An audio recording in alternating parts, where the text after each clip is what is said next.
এখনো সেলাই হুকাইছে না আমার বোন আমার বোনকে কিতাব দিতাম আমরা আপনার বোনকে কই দিতে জামাইয়াতে ধরিয়ে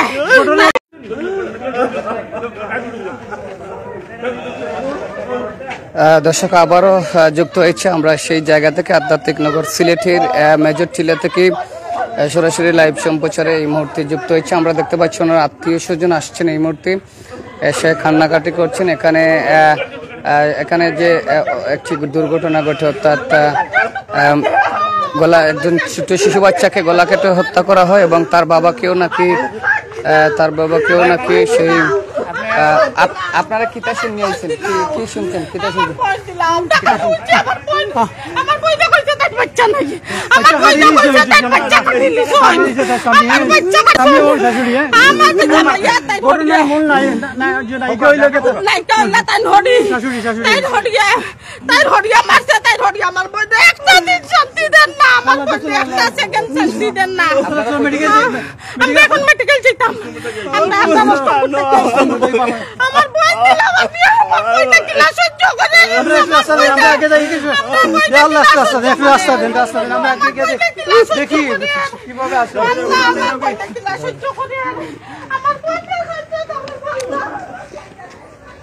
দর্শক আমরা যুক্ত হয়েছিলাম আধ্যাত্মিক নগর সিলেট সিটি কর্পোরেশনের উত্তরাধীনতা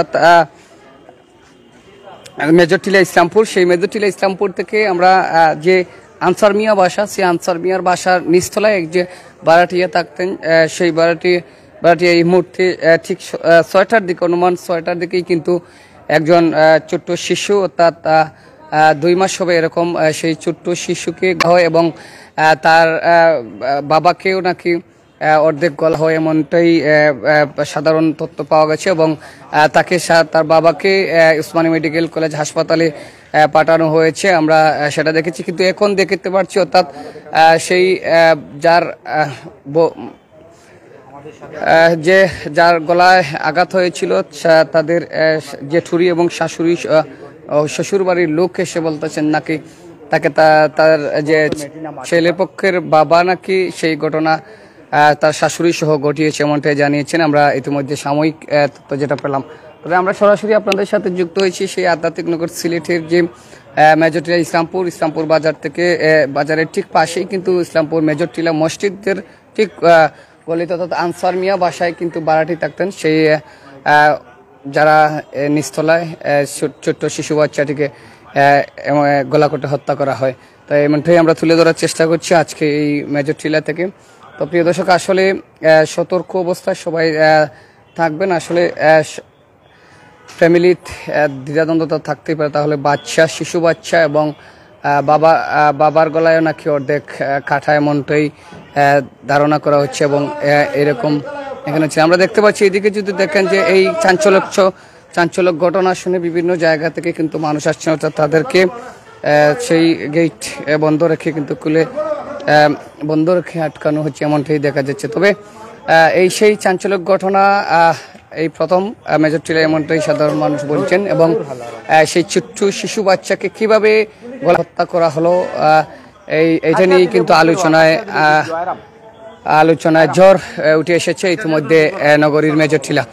তো সেই ছোট্ট শিশুর গলা কেটে হত্যা এবং বাবাকে সেই চাঞ্চল্যক ঘটনার কিন্তু এই মুহূর্তে আলোচনায় ঝড় সৃষ্টি করেছে নগরীর মেজর টিলা এমনটাই দেখা যাচ্ছে। আমরা সেটা তুলে ধরার চেষ্টা করছি সরাসরি লাইভ সম্প্রচার। দর্শক সাথে থাকবেন, প্রতিদিন আপনাদের সাথে কিছু না কিছু সমসাময়িক বিষয় সিলেটের গুরুত্বপূর্ণ বিষয়গুলো নিয়ে আপনাদের পাশে থাকার চেষ্টা করি বাংলা টাইম ইন্টিনের সাথে থাকবেন।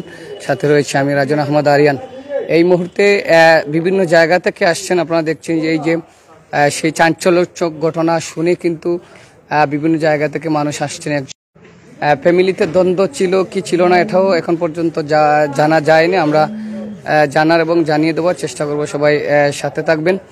এবং এই মুহূর্তে যে জিনিসটা আমরা পেয়েছি সেটা ছোট্ট শিশু বাচ্চা, সেই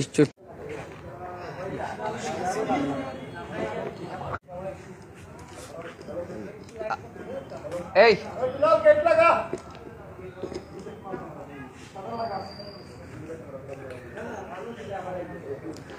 তো দর্শক, আসলে অনেকেই বলতেছেন ঘটনাটা কখন। আমরা সেই অনুমান সন্ধ্যা 6টার দিকে সেই ঘটনাটি ঘটে। তারপর এলাকা ঐতিক অর্থাৎ স্থানীয় লোকজন চিৎকার শুনে প্রশাসনিক খবর দিয়ে সেই প্রশাসনের মাধ্যমে এই মুহূর্তে নিয়ে যাওয়া হয়েছে তাদেরকে। যিনি সেই ছোট্ট বয়সের শিশুকে হত্যা করা হয়েছে গলা কেটে, তাকে মর্গে নেওয়া হয়েছে এবং তার বাবা অর্ধেক গলা কাটা, তাকেও নাকি সেই উসমানী মেডিকেল কলেজ হাসপাতালে প্রেরণ করা হয়েছে স্থানীয় লোকজনের মাধ্যমে এবং প্রশাসনের মাধ্যমে। তো এই ছিল এই মুহূর্তে আমরা আপনাদের সাথে যুক্ত হয়েছি সরাসরি মেজরটিলা থেকে, নগরীর মেজরটিলা থেকে, ইসলামপুর বাজার মেজরটিলা থেকে লাইভ সম্প্রচারে বাংলা টাইম 18। সবাই সাথে থাকবেন, প্রতিদিন কিছু না কিছু সমসাময়িক বিষয় আপনাদের সাথে তুলে ধরার চেষ্টা করছি। বাংলা টাইম 18, রাজন আহমদ আরিয়ান, মেজরটিলা, ইসলামপুর থেকে, সিলেট।